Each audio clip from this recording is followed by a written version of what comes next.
Welcome to Luca is a Billionaire, where the only thing I invest in is your answers. You start by charging and powering the headphones.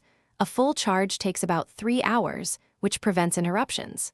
Next, hold the power button for 2 seconds until the LED blinks blue to enter pairing mode. Open your phone's Bluetooth settings and choose WH-1000XM5 or use the Sony Headphones Connect app for guided pairing. Once done, make sure Bluetooth permissions are granted in the app, so adaptive features and firmware updates work correctly.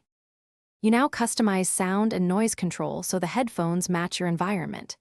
In the app, pick noise canceling for flights, ambient sound to hear announcements, or off to conserve battery.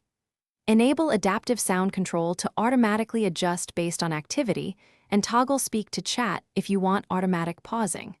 For best audio, choose LDAC in device Bluetooth settings if supported, otherwise use AAC. Make sure to test toggles and listen briefly so you hear the practical difference. You finish by adopting simple habits that keep the headphones reliable.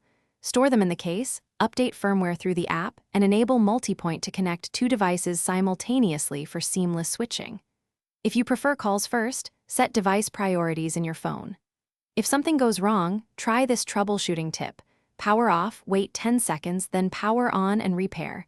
That clears transient Bluetooth faults. If the problem persists, reset in the app and reinstall the connection. Thanks for watching and please subscribe. It's the best investment you'll ever make.